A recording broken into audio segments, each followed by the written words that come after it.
Google. Yeah, it says live. Yeah, we're live. Hello, world. Hello, and welcome to the Friday AA Social Media Abstinence Show. And as you can see, there's only one A. We did have another A. It wasn't the normal A. It was Kevin A, as opposed to Sarah A. But he's having real technological issues. So at the moment, I'm waiting for him to join in. But who we do have is Richard Locke. Say hello, Richard.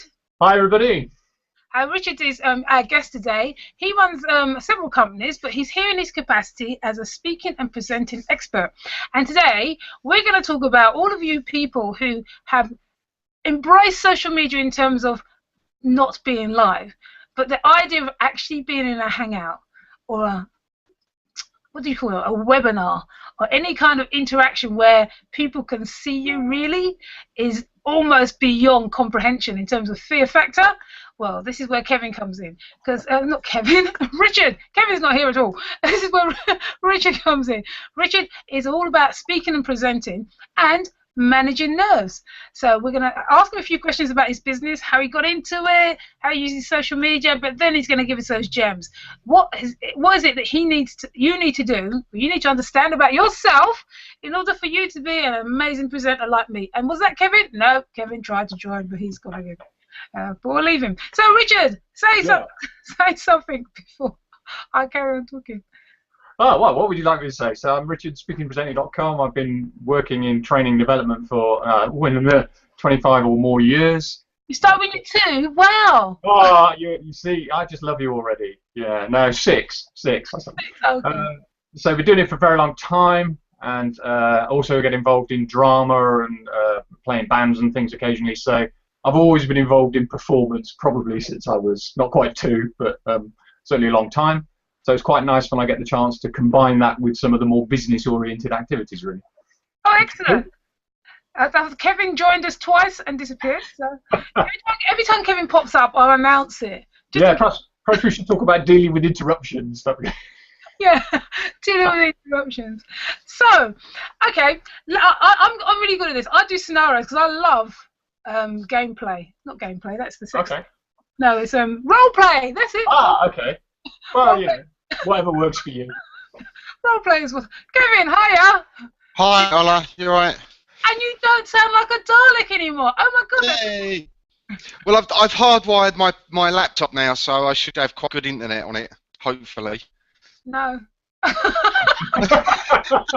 Just moved. Right. Well, I'll blame Sarah and the kids for watching on streaming DVDs and stuff. Max Headroom. Do you remember Max Headroom? I used to love Max Headroom. Not love as in love, but you know, he was great. Yeah, I know. That's you just did a very good impression of him. Homage. Tribute act. Right, moving on. Moving on. I've already introduced Richard. I told everybody all about him and what he's going to do. I've just seen a message pop up and it said, Kevin, why are you not wearing a dress? And lippy. And how do they know I'm not wearing a dress? Yes. Because we can see your shirt collar. You can see a collar. Yeah, that might be what they call a dress shirt, obviously. Exactly. The lippy, no, that's for later. But, no. Lippy's later. Shoes fit well, you know. It's quite good. Size 6. Enough of that. Anyway, so Richard was going to tell us how you deal with nerves, because clearly none of us are nervous. We're all relaxed, you know, being ourselves. But for somebody who was thinking about doing more face-to-face stuff, using social media, using YouTube, maybe make some videos or do some online training, and they're sitting there shaking in their boots. Where do you start, Richard? Where's a good place to start if you're totally... I was going to say bricking it. I can say bricking it. Yes, it's not. Yeah, you can say bricking it. Yeah. To be fair, many people are. So Mark Twain once said there are only 2 sorts of presenters: those who are nervous and liars. And he's absolutely right. It's brilliant advice, really. So the first thing is, it is okay to be nervous. It's completely normal to be nervous. The next thing to think about is why we're nervous. And one of the key reasons we're nervous is we imagine that there's a spotlight, you know, like a stage follow spot, as they would say, and it's shining on us. And so, you know, if you're standing in a spotlight, if you weren't bricking it before, you very quickly will be afterwards. So the first thing to do is to think about turning that spotlight around so that it's shining on your audience. Now, in the real world, you can see your audience. In the virtual world, you can't necessarily see them, but you know they're there. And if you start to focus your attention on helping your audience and solving issues for your audience, it starts to take the pressure off you. So one of the first things is in your mind to think about turning that spotlight around and be thinking, what can I do to help my audience get my message? Yeah, absolutely. I think it's very good. This idea that everybody in the audience is sitting there looking at you thinking, idiot, what the hell are you saying? That's crap. It's just so much nonsense. Most people are sitting there thinking, oh my God, I'd never do that. God, you're so brave. Absolutely. Most people would much rather you're giving the presentation than they are. Absolutely. So they tend to be pretty sympathetic unless you tell them otherwise, really. And on top of that, most of them aren't listening anyway, so... Well, that partly depends on the presentation, I have to say. Our job as presenters then is to grab their attention and hold their attention. And what is known as in presentation world is when you either accidentally or deliberately, but you send your audience on a journey of self-discovery. What that means is they're thinking about stuff that you don't want them thinking about. You know, you're waxing lyrical about your business, and they're going, "Did I feed the cat before I left home? I can't remember." You know, so your aim as a presenter is to reduce the number of journeys of self-discovery that you send your audience on. And often we do that accidentally. You know, so when you're approaching a break or something and you say, oh, in a minute we'll be having coffee, they're off. The minute you said that, you've lost 50% of them because they're now thinking about coffee, and what they don't hear is whatever your important message is. Okay, so step one is to turn the spotlight around. I think I'll take this spotlight off me. I feel like I'm really hot now. You see me sweating. Under pressure. Under pressure. So turn the spotlight around, focus on the audience. What's the next thing I need to do? Next simple thing to do is before you start, take 3 deep breaths. There's a whole relaxation philosophy about 3 deep breaths. Yeah, good breath taking. Good breath taking. So 3 of those, and it sounds daft, but it absolutely really helps calm everything down, because when we get nervous, everything tightens up, you know, everything tightens up, and the voice goes up, and we speak a bit like Mickey Mouse, and we speak a lot faster than we need to, so everything gets a bit, you know, tight. So 3 deep breaths, and if you can manage to breathe deeply during, you know, at times when you're presenting, even better, but that's a little bit harder to do, obviously. But yeah, 3 deep breaths is a good thing before you start go live if you're on virtual world, or before you move to the center and start talking if you're in the real world. Yeah, it's true. I remember my NLP teacher said to me, Ollie, you said that entire thing without breathing. In fact, you're not even breathing now. I said, of course I'm breathing, I'm alive. That was breathing through your ears, it doesn't count. Yeah, but yeah, no, some people look like they're not breathing, but they actually are breathing. Oh yeah, well, we mustn't digress now, but there's some really cool NLP techniques. I'm an NLPer as well. There's some really cool NLP techniques around that. Yeah. But that's probably for another day. Absolutely. Okay, so I've got me spotlight on the audience. Yep. I'm Kevin, we can see you, you know. Just because we're not talking to you. I know, I'm being quiet. That's not what you look like you would do. Anyway. Right, crack on. We turn the spotlight on the audience. Yeah. We take our 3 deep breaths. Cool. So then it actually gets very NLP, I suppose, because it's then starting to pay attention to what's going on in our head. Because exactly what you just described, Ola, what most people are imagining is a doomsday scenario. You know, they'll hate me, they'll be throwing rotten fruit at me, or they'll all get up and leave after the first sentence, or whatever. I don't know what it is about the human psyche, but we do, when we're not comfortable, we tend to default to a doomsday scenario rather than actually it might go quite well. You know, actually they might quite like what I've got to say. We don't do that. So unless you're a politician, Ed Miliband, they're not thinking that. So for most normal people, they're not going to throw tomatoes at you. No. So, well, in I don't know, 50 years probably almost of presenting, certainly 40 years of doing presentations and performances, it hasn't happened yet. It might. That's not to say it's impossible, but yeah, don't start now. The virtual tomato. But it's a very rare thing. Most people are very, very supportive of a presenter unless we tell them different. And that's often where we start to go wrong. Yeah. You know, so almost the next thing really is because very often if somebody's nervous, they start their presentation by apologising for the fact that they're nervous. The minute you do that, you've just sent a big chunk of your audience on a journey of self-discovery, which is, oh, I hadn't thought about that. I now need to look for clues to see whether they are actually nervous or not. And then, unfortunately, they'll find some. Yeah, lots of people do that. I thought that that was a technique that they'd all been taught. So, you know, just tell people what's going on for you, and they'll empathise with you. And if you've got something odd about you, name it so that they don't. And so, you know, because I've heard people say that, you know, if you speak oddly, because I speak very fast, so I always say to people, I speak very fast, and I will try and slow down. However, you've got two options if I don't. The first one is to listen faster. It's good.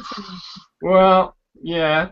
At the risk of being critical, the essence of if you're NLP, you know the essence of communication, of course, is you need to meet your audience where they're at. Well, no, I only said that as a joke, and then I said, obviously, I will slow down. But if you didn't catch anything, do stop me, and I'll happily repeat it. So, so it's just kind of to make them relax, you know. No, you're right, and it shows that you're human.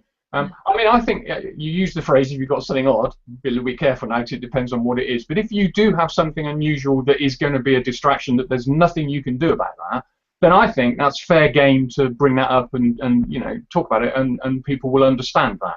I don't have a big problem with that. I wouldn't open with that. I would always do an opening first, but then I would bring that up.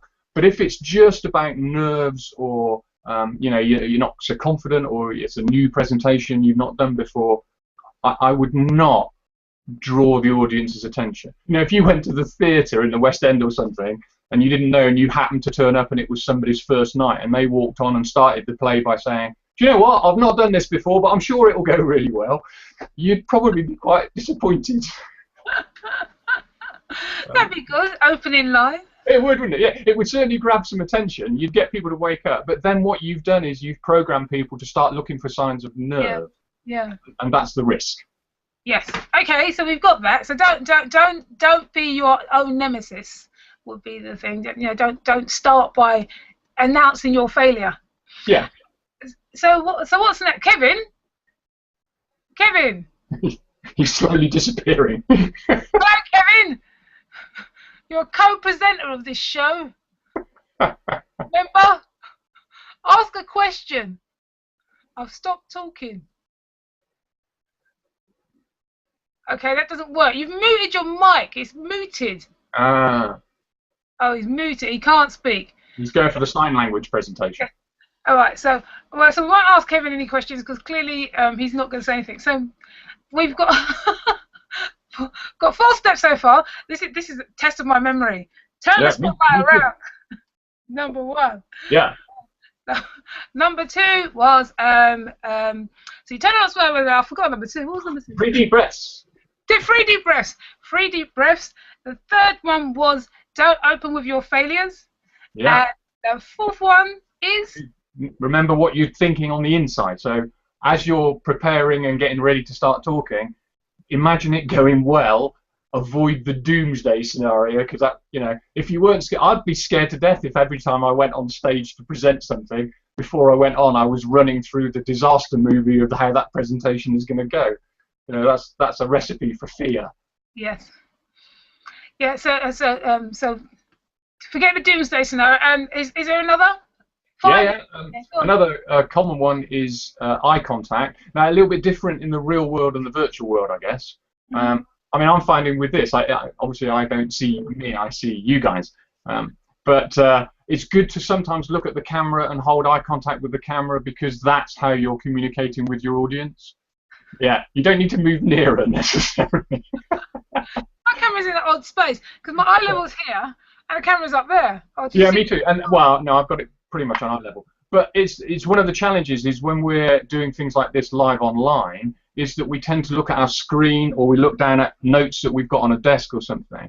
And it's exactly the same in the real world. You see people do a presentation, and often because they're nervous, they think, they'll do one of 2 things really. They'll either look at nobody, so they'll look at the floor, or they'll look at their notes. I mean, I've seen people who do like 10-minute presentations with no eye contact with anybody at all, which is quite disconcerting really. So they'll do that Or they will, in the real world, they've probably got a friend or a colleague or somebody in the audience who they think is much more sympathetic, and they will latch on and they will effectively present just to that person, even though there might be 100 people in the room. So with eye contact, it's on average, normal everyday conversational stuff, we kind of look at people roughly between 30 and 70% of the time. Within that range, feels normal.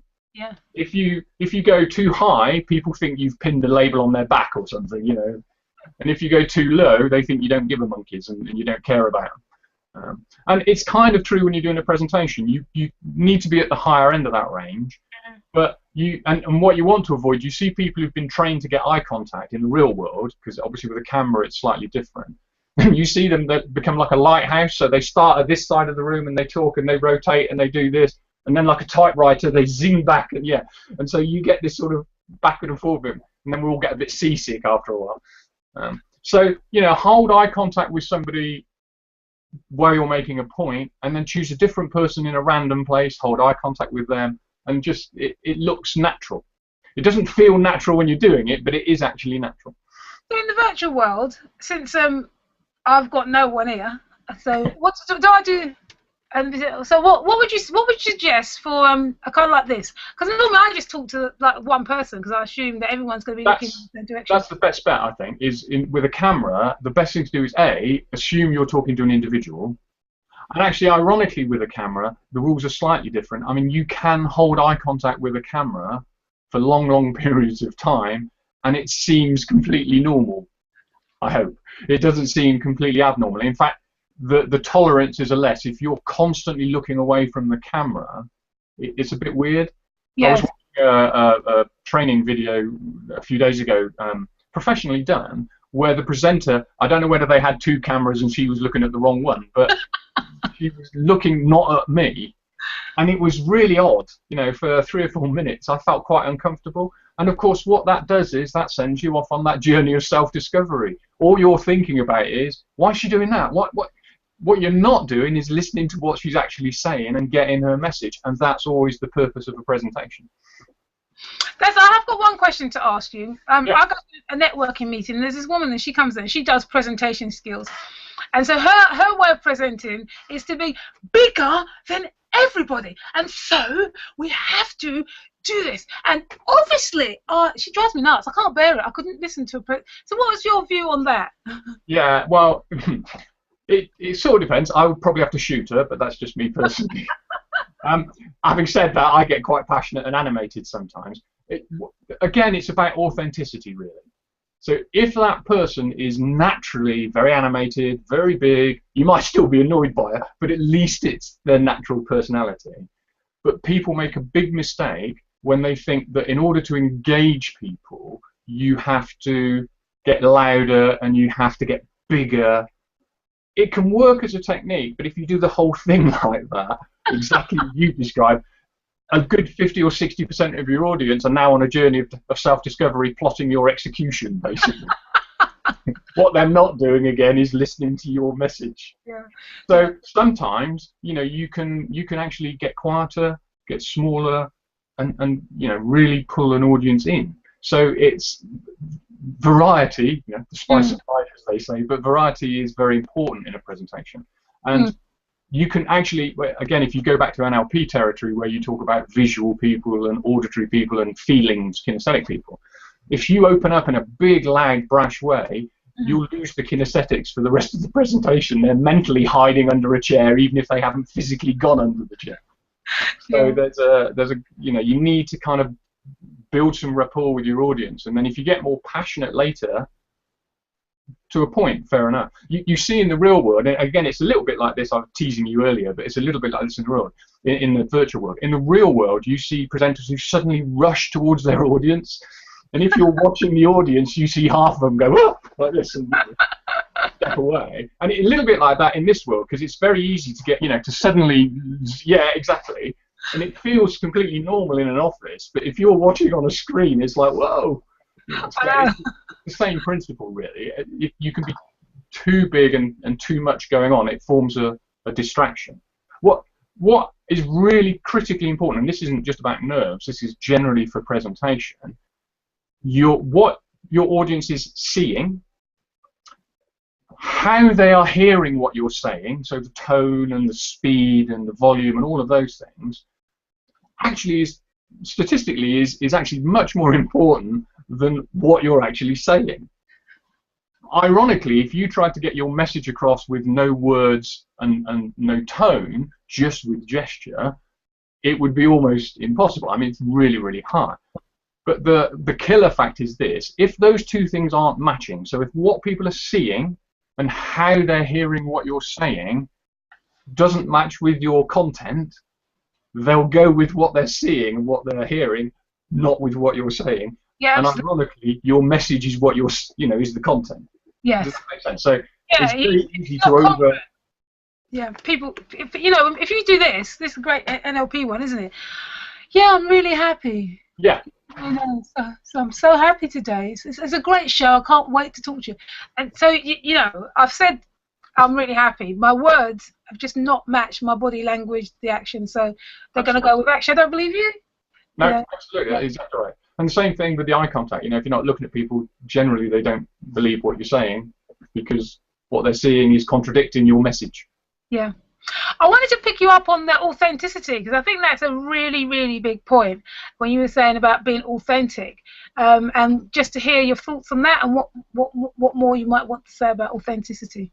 Well, I get a lot of managers, particularly in big businesses, because they're a little bit more staid and conservative in these things, worry that what I'm asking them to do when I'm training them face-to-face is to be an actor. And I keep saying to them, no, you are not an actor. You are not playing a role, but a presentation is a performance. And there's a big difference between being an actor and, playing a character and trying to be something you're not, versus a performance where you can be you. You might not be the you are when you're stuck in your own toilet or something at home, but you're the you that, the public persona of you. So the performance element is exactly the sort of things we're talking about, is being aware of when your mannerisms, your speech, when the way that you present becomes a barrier to people getting your message. Because at the end of the day, the process of presentation in theory is simple. You have, I hope, a nice, refined, clear, focused message. Most presenters don't, but you have a nice, clear, refined, focused message. And then our job as presenters is to get that across to the audience with as few distractions and stuff as possible. So being yourself is absolutely brilliant and fine, providing you're not ever so distracting. Then you need to just tone that down a little bit. Absolutely, because it's all about communication, isn't it? Because basically what we're doing as presenters is communicating, and the communication is in the message that's understood. So it doesn't really matter what you said. If people haven't understood it, then you've not done your job, because that's the point of it. So yeah, no, absolutely, totally agree with that. Okay, so we totally lost Kevin, whose picture is still not even at the bottom anymore. So it's just me and you. Cool. Okay. Cool. Maybe it should be the AL show. As opposed to the AA show. But anyway, what I was going to say was we've talked a lot about presentation and nerves. I think it's been really great. I think this is going to be a fantastic training video. Do you realise you're just giving all this away for free? Have fun. I know. Outrageous. No, give us gain. The more you give, the more you get.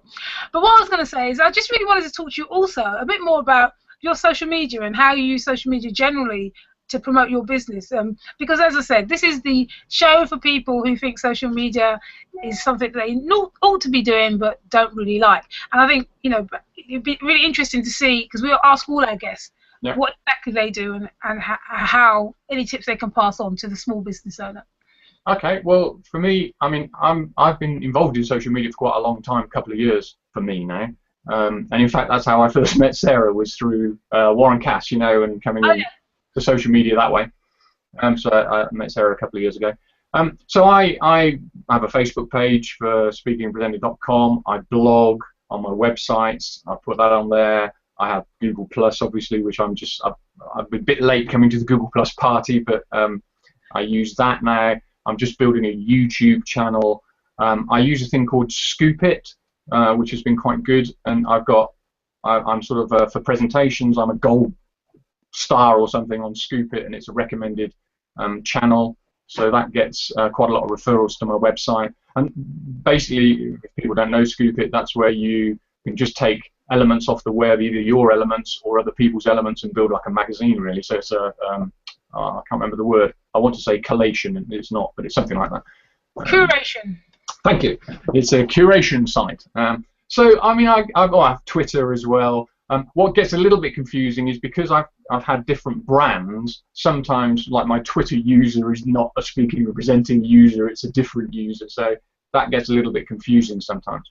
But yeah, I'm active on all of those things, and I mean, they're increasingly important, really. So how do you manage it? Because that's a lot of channels, and obviously I'm assuming, and we're assuming, I'm telling the audience that you're using those channels because those channels are where your audience are. You're not just on them for the sake of it. So how do you manage across all the platforms? What's your sort of like daily strategy for managing them? Yeah, I wish I was that organised, really. Like, so I mean, for Twitter, for example, I've got, and I've been criticised for doing this, but it's worked quite well for me. So on not on my speaking presenting brand, but on a different brand, I've got a lot of blog articles, and those automatically retweet, I don't know, 2 or 3 times a day. So on my Twitter feed, which is @cause-related, so slightly different moniker, that has, I don't know, 8,000 tweets or something. And a lot of those are the same articles kind of being retweeted. And then I go in, if it depends what I'm doing, because the downside of training, of course, is you can spend 2 or 3 days away somewhere, and you know, you get virtually no time to do anything else. But then I can go in and add manual tweets and things like that. When I put blog articles up, or when I scoop things to other channels, I tend to try and cross-fertilize, so you know, I can link them as much as possible, really. But I'm not disciplined enough. Well, my work is too random, probably, for me to say, well, you know, I spend an hour a day on my social media and an hour a day on this, because it doesn't quite work like that for me. But I probably if I'm in my office, then at least an hour in the day I will have spent, probably more, looking at social media. I'm in YouTube mode at the moment because I've recently created an online course, so I've been filming. I've got a studio set up in a bedroom. Looks a bit dodgy to the neighbours, but it's fine. And I've been making films that I have published this online course, and then I'm going to carry on doing a little bit more for YouTube. So I guess that's my current focus, really. Okay. But I quite enjoy it. It's really good fun. Yeah. And would you say that your return on investment on in terms of the time you put in it has been worth it for you?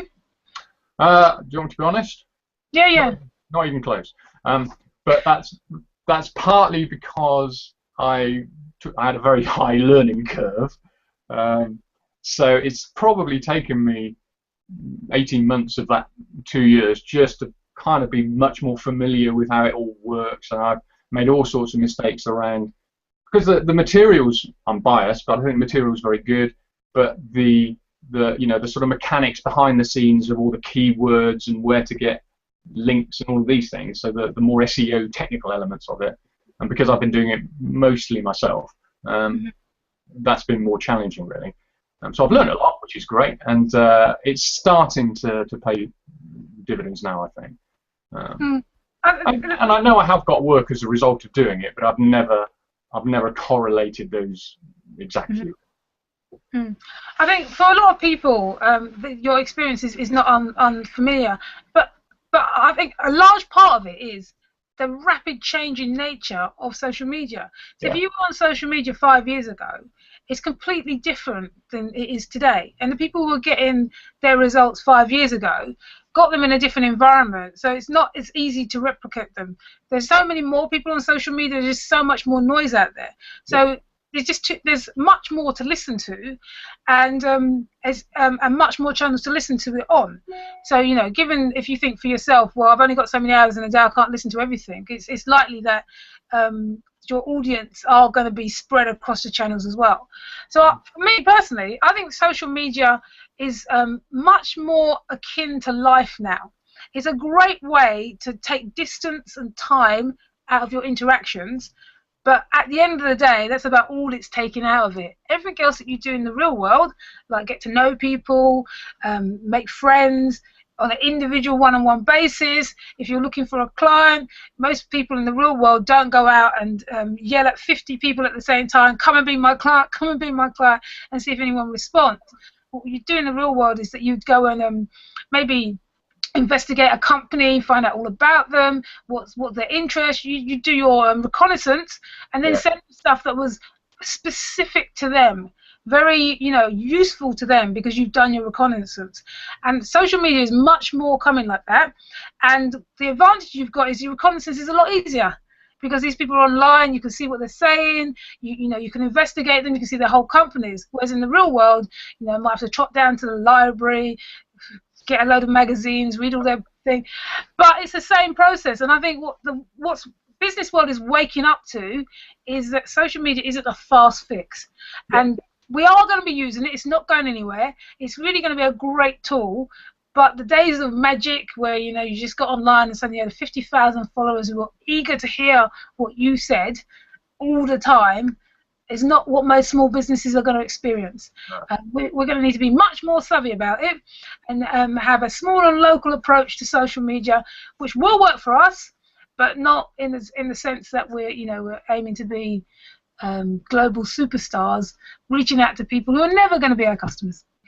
No, absolutely, and it is now mainstream, isn't it? And it's almost like, because when the web first started, when I first started my self-employed in 1998, so early on I had a web page, but it was fundamentally, it was almost like what a colleague of mine called table stakes. If you were going to visit a big corporate, if you didn't have a web page, they weren't interested, even though they never looked at the web page. It was just like a brochure online, really. Yeah. And clearly that evolved, and then along came social media, and in the early days, as you say, a little bit Wild West, but that means there's some great opportunities.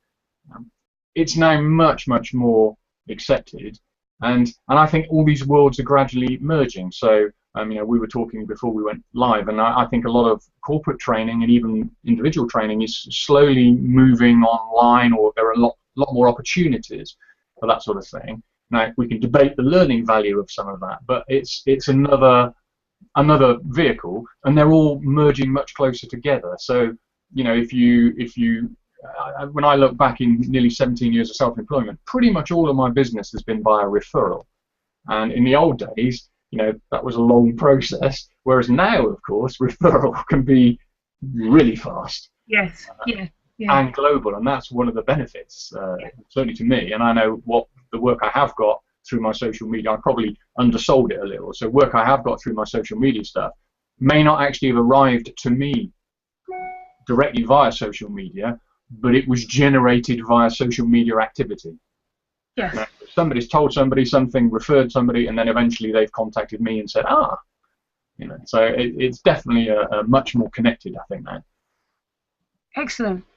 Well, Richard, we could talk forever. However, we're not allowed to, because we're only supposed to be about half an hour, and I think we've gone way over that. And we've lost Kevin. I think I'm going to be the A show with whatever initial the guest he turns up with. From now on. The Arrows have been terrible with their technology. Mr. and Mrs. Arrow, go and buy a better server. But anyway, it's been great speaking to you. I've really enjoyed it. I've learnt so much. If people want to get in touch with you, even for some more tips or to experiential training, how do they get in touch with you? What's the best way for them? This is where you get to plug yourself now. Okay, well, it's pretty much all of those social media channels. So obviously, speakingandpresenting.com, first choice for presentation training. I'm on LinkedIn. I'm on Google+, always as Richard Locke, so I know there may be others, but through there. Twitter is @cause-related, so that's a little bit different. But yeah, I'm heavily out there now. I've got a YouTube channel which is also Richard Locke at the moment. That's focusing on presentation, and then is going to expand into other communication stuff. So lots of opportunities. So excellent. So what we'll do is when I get round to putting up this blog post, I'll write Richard's connections underneath, so there'll be links to him, so you can get in touch with him. And I would, because he's a great guy, and we're now firm friends. Hey. Hey. We're talking forever. Thanks for joining us. If you listen to this as a recording, I will be here again next week with one of the arrows and a guest. Actually, no, I'll be here with somebody who's substituting for Sarah because Sarah's not here next week because she's going on holiday, typical. Oh. She's going on holiday. So I'm with the name of the person I've forgotten, sorry. And someone else and another guest. So we'll see you next week. Yeah, I've said 4 times. So obviously I'm rambling. See you next week. Have a great weekend. Hope the sun stays out for you. Richard, thanks ever so much again. Say bye. Cheers, guys. Thank you. Nice to see you all.